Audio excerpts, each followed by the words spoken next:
No way! After less than a year in office, Christopher Luxon's government has taken us demonstrably off track to reach our climate targets. But they are still trying to pull the wool over your eyes. How does the Prime Minister feel knowing that his government's decision, under even just the emissions reduction plan alone, have taken us off track to meet our climate goals and will increase inequality? Well, we remain on track to deliver the Emissions Reductions Budget 1 and Emissions Reduction Budget 2.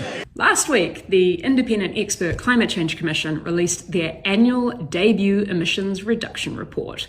And what that unfortunately told us is that we are now potentially off track to meet our emissions budget period 1 out to next year in 2025. These are not just numbers on a page, but the scientific fundamentals necessary for life on Earth as we know it.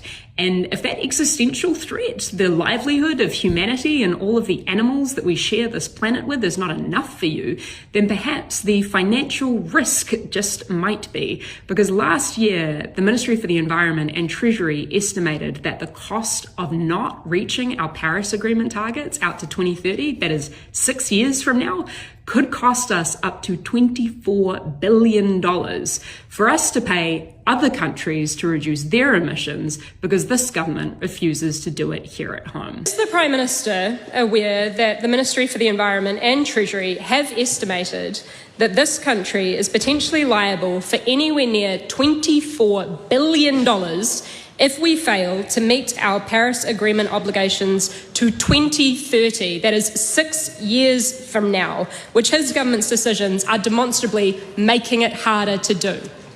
I would just say to you, we're going to work incredibly hard to deliver on the emissions commitments that we have made.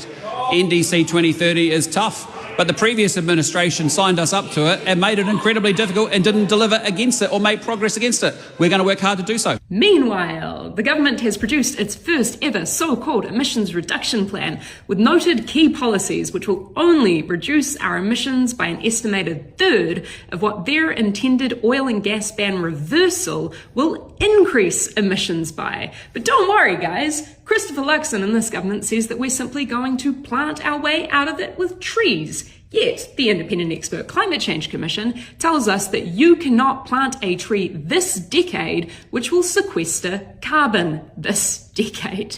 More so than that, the government wants to overly rely on market mechanisms like the emissions trading scheme, which its own advice says will cost the lowest income households in this country approximately 4 times as much money as the richest. So next time that